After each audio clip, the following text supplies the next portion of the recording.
Somebody save your soul, 'cause you've been sinning in the city. I know. Coming to you from Forager Brewery in Rochester, our town. And welcome to our town here from the wonderful Forager Brewery and Restaurant in Rochester. I'm Eric Olson.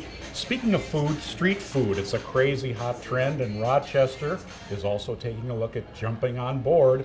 Rochester City Clerk Aaron Reeves is here to tell us more about that. Aaron is also a foodie, self-proclaimed, so this goes right up your alley. But that's right. Not to make light of it, but everything will have to go through the clerk's office as far as adding these food trucks to the downtown scene. And maybe you've seen them in other communities where there's during lunch hour, I would suppose, mostly. What is the status of the project, of the idea right now? Sure. Right now we have an existing ordinance that covers food truck operations, but basically the biggest issue with it is that they're not allowed downtown, in the downtown core. And for food trucks to be successful, they need to be by people on a regular basis, and the downtowns where that is. So we've had a lot of interest in amending the ordinance to allow that to happen. So the City Council held a public hearing on the matter a few weeks ago. And they got input from citizens, from restaurant owners, from food truck owners, and they've kind of taken that information now, and we've kind of come up with some ideas, and we're going to have another public hearing on this coming Monday night, the 18th, so I would invite everybody to come to that hearing. City Council meets at 7 p.m. It's at the Government Center, and we're going to talk about it again. And basically the proposals that we're looking at right now is how do we allow the food trucks to operate in the downtown area where they can still be in a location where the food trucks can be successful, but then they also don't encroach on the existing brick and mortar restaurants in the area.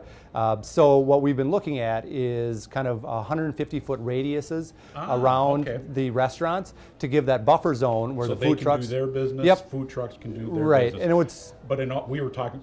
Before we went on, we were talking about this. Every community that has done these, there's been back and forth. Obviously, the restaurateurs say, "Hey, we're the ones making the investment. We've been here. We're here all the time. It's not fair." And the food truck people saying, "Hey, there's a market here. Everybody's not being served." So there's that little tug of war. Any other issues unique to Rochester with this proposal? I think one of the most unique things that we have to deal with is just the parking challenges we have in our downtown area. As everyone knows, with the Mayo Clinic and the amount of traffic that brings in, we have parking ramps, we have some on-street parking, and we have a few surface lots, but really there's just not a lot of open parking areas. So what we'd have to be looking at in a proposal like this is safety is always one of the top issues that we have to consider. So with these food trucks, what we're proposing is they have to park in a parallel parking zone. We can't have angled parking. They can only serve to the sidewalk. So that way you're not having people standing in the street trying to get food, things like that. They would be parking facing so that people could order their food from the sidewalk. And to be honest, there's a limited number of those spaces in the downtown area. So really, I think the biggest issue is going to be is where can we find the spots that the food trucks can be successful, that are safe. And so that's kind of the big discussion that the council is really having is it seems like there is the support there that they want to see this happen. It's just how do you do it in the right way that we can take into account kind of all these various opinions on it, and then also where's a safe place that we can have people congregate to get their food. Yeah, and parking and traffic flow. It's already pretty darn tight downtown, in the hospital area, in the clinic area. Correct. Is that going to be a problem? It definitely could be, and one of the things that the council has talked about is that they recognize that this is something new. We're going to try to set the best guidelines we can for it, and then we're going to see what happens, and we're going to have to readjust as we go. If it turns out that we're running into issues with traffic and backup and even pedestrian traffic problems, we're going to have to re-examine how we're doing it. But we can't think of all the answers up front. We have to try to come up with the best we can and then get it out there and let's see how it goes. So that's what we're working on right now. And this is something that has been done in many other up and coming communities. It's part of a growth plan to bring, not to put words in your mouth, but it brings people down to that area. Maybe they can shop a little bit and then grab some kind of casual snack instead of going in. Is that the idea? Yeah, and that's really a big driver behind it. It's also you look at in the metro city of Minneapolis, we're basing a lot of what we're proposing in our ordinance off of their ordinance. They've been very successful with it. And another issue that we have here is really the lack of late night dining options downtown. And we've heard that a lot, that once you get past 10 o'clock, there really aren't a whole lot of options. So one of the things that we are proposing with this ordinance is is to allow some certain areas in the downtown area for only late night food trucks, where they're allowed to be there from 9 to whatever time the council decides. And that way, people will have that late night option where, let's say you go out with some friends, you're at a bar, 11 o'clock, you guys are hungry, but there's nowhere to get anything to eat. This way, we'll have some spots designated in the downtown area where in late night hours, they can have food trucks there, they can be served. So we think that's going to be a good benefit for people wanting to come down at night as well. And then, Aaron, you get to control which cuisines you're going to put where. Is that the deal? No control. That's up to the free market of who gets to put what out there. But I'll be interested to see what comes. Yeah. We have a lot of great restaurants downtown right now that I really enjoy going to, but it's also interesting to see what some of these new ideas could be that come out of these food trucks. And it seems to be a very common practice in a number of communities, and I'm just interested to see how it kind of works out here and what kind of interesting things we get. And obviously they have to be licensed for health and so on, ventilation, all of those kinds Yep, of things. there's existing state and county health ordinances that they all have to follow as part of having a food truck, and honestly there'll be some requirements about where they can prep food and store food, commercial kitchen access, some things like that, because that's another part of it too. It is the food safety issue. Great, Aaron. Thanks. Aaron Reeves from the city of Rochester. Great, thank you.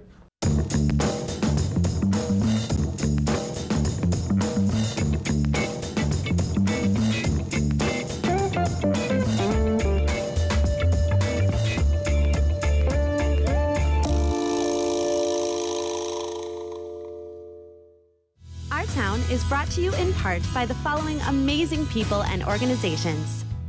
Clements Subaru proudly partners with award-winning KSMQ Public Television. Clements Subaru of Rochester.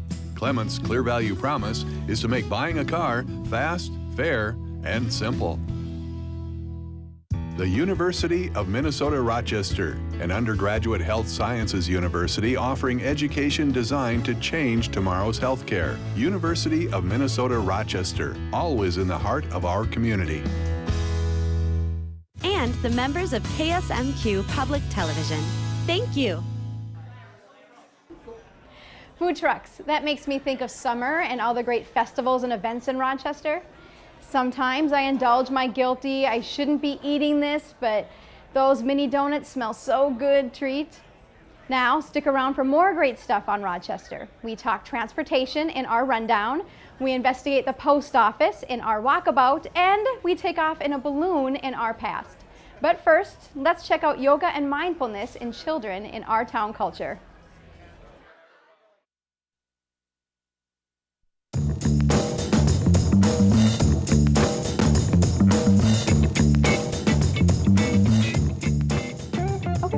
My name is Sherston, and I have been living in Rochester for about 14 years, and I'm a yoga teacher.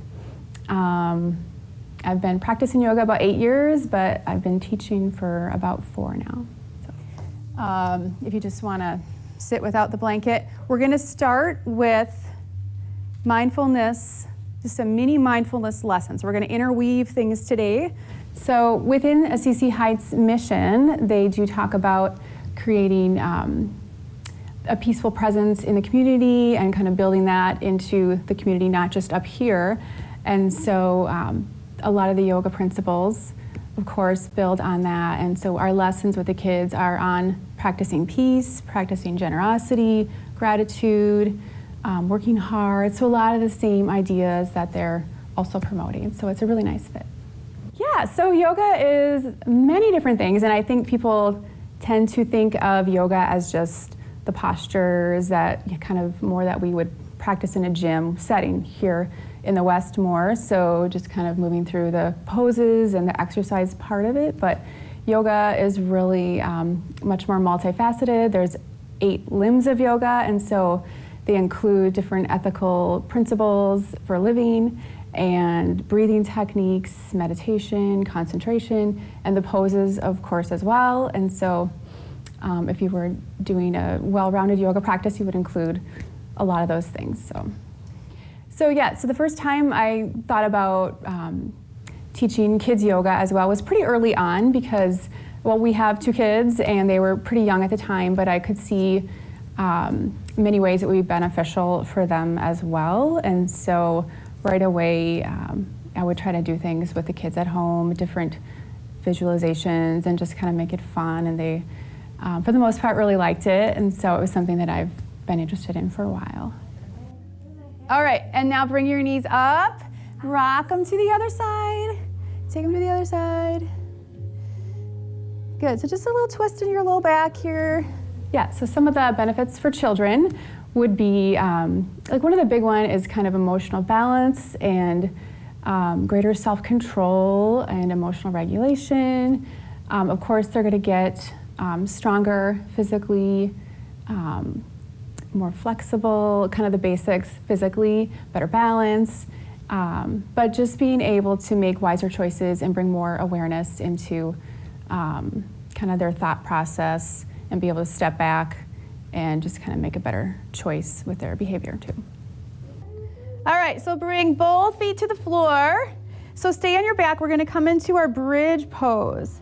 So remember bridge pose, you're gonna press your feet into the floor and your back stays on the floor, your upper back. Whoa, that's actually wheel.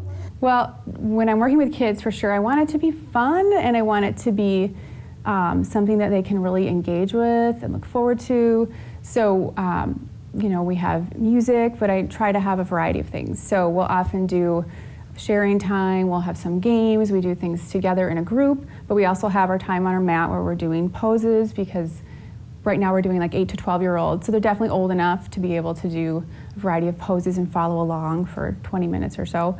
And so I'm gonna lean over and I'm gonna lift, so the person that's lifting, you're gonna have like hip width apart with your feet, and you're gonna start to lean over.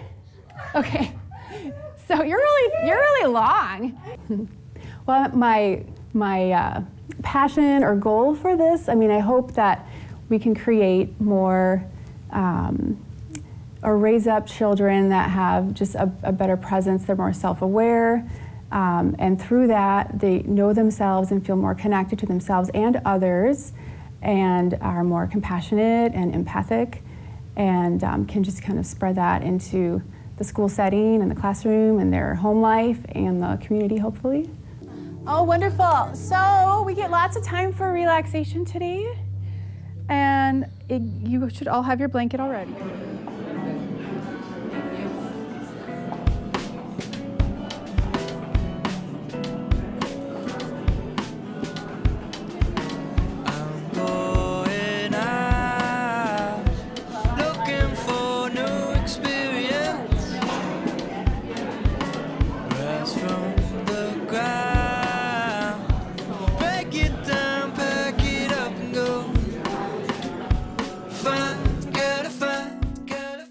For more information about this story and other Our Town features, connect with us on Facebook, Twitter at KSMQ #OurTown, or ksmq.org/OurTown. Looking for new experience. And welcome back to Our Town from Forager Brewery and Restaurant in Rochester. This, thumbing a ride. It's okay to do in Minnesota as long as you're not standing on a roadway. But thumbing on your phone while driving is quite illegal. This week, law enforcement across Minnesota has been cracking down on distracted driving. In addition to texting, other forms of distraction can also be ticketed. Adjusting the radio, guilty. Eating messy foods, guilty, I've done that. Looking at eagles along the Mississippi River, yes, that too. Officials say that last year, distracted driving was a factor in more than 17,000 crashes nationwide. Even daydreaming can cost you $50 plus court fees if you survive, so be safe out there. Summer, as you know, is also road construction season. Workers will replace the bridge deck on US 52 over 63. To keep traffic moving smoothly, MnDOT has installed a ramp meter on the northbound 63 transition to Highway 52. It's the first ever metered ramp outside the metro area. Construction begins Monday, April 18th, so they've given us a few days to practice. Green means go, yellow means slow, red means hurry up before anybody else sees you. Just kidding. Finally, Minnesota Lieutenant Governor Tina Smith seems to have gotten herself a second job, inspecting bridges with MnDOT's Snooper truck.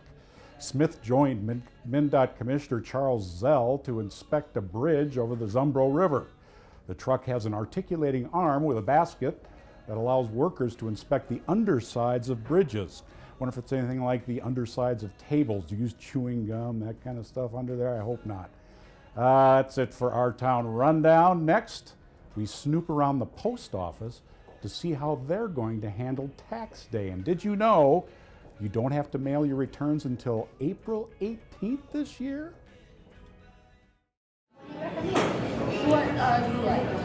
Well, I normally am hybrid, but I'm like a Miller Lite. I was, yeah, the Cooley Ridge is what I was. Okay, I'll try it. Thanks. Yep. So what do you have for menu? Okay, so I'll withdraw. Punch this one.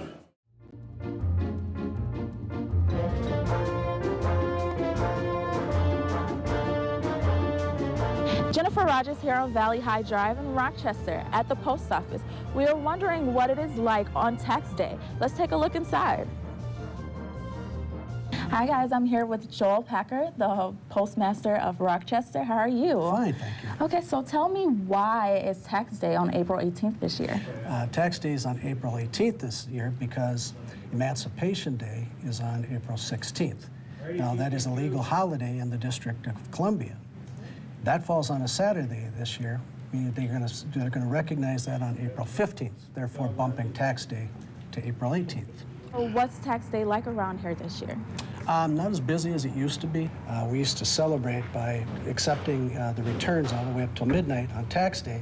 We'd make it a fun time with the clerks out there dressed up and serving refreshments and just kind of making it a memorable occasion.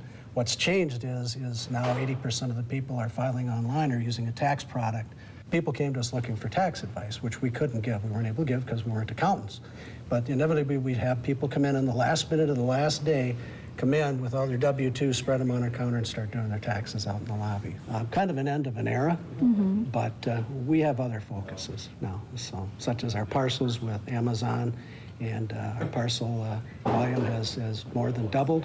So we still have the workload. Now it's just kind of business as usual. We don't have extended hours. So basically everybody has to get in here on time before it closes. We suggest everybody mails early. So if there is any problems, that they have a second chance or an additional day to get it there on time. So. Okay, so basically, guys, you have to get your taxes in and follow his instructions, and you'll be set to go.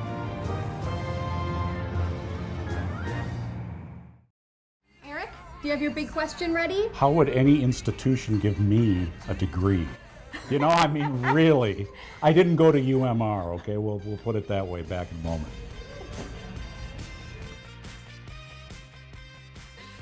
Our past, remembering what made us who we are today. Brought to you by the History Center of Olmsted County.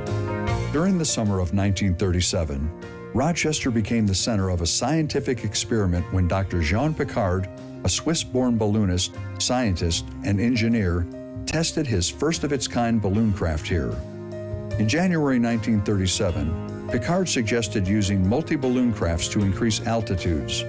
The University of Minnesota, which employed Piccard and his wife Jeanette, lacked the funds to build and test such a craft. Yet all was not lost. Following a speaking engagement in Rochester, the Piccards met with the Kiwanis Club, which readily offered its sponsorship. Excitement for the project spread among residents, 200 of whom were chosen as flight ground crew members.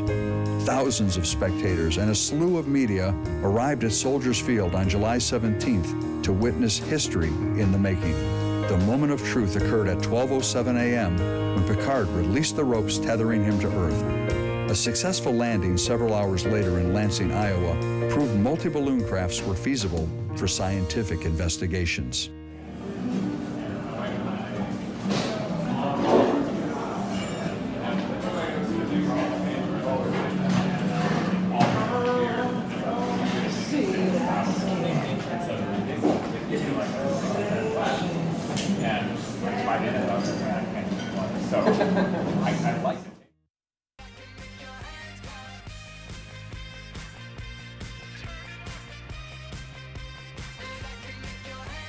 University of Minnesota Rochester is in the heart of Rochester, serving about 750 students.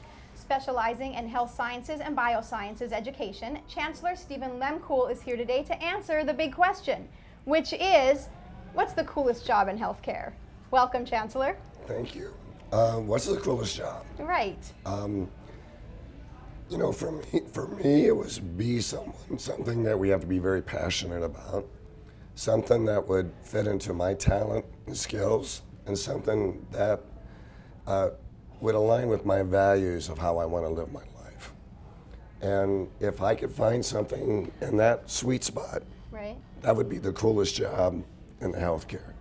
And those are the things we ask our students each and every year. How do you find that sweet spot? And it's a journey for them. And the other way that I would answer it is the dilemma that we face as educators is we are being asked to prepare students for jobs that don't yet exist. To solve problems we don't even know. We actually solve problems we don't know about yet. And using technologies that haven't been invented. So if I was a student, I wouldn't worry today what the coolest job is. I want to know what the coolest job is tomorrow. Right. Start with what you love, and that will follow. Right. And stepping back just a minute, congratulations, first of all, on starting this whole project in this city and seeing it through to this present day. It's one heck of an accomplishment. Absolutely. It's really exciting to have the opportunity to build something from scratch. And that's what attracted me here. We've really been able to change the whole model and the public narrative around what a campus is and what a college is. Right. We've So seen, we're excited. But congrats. We've seen in the news lately that you there's accreditation, good stuff happening. Can you talk a little bit, expand on how that changes your facility?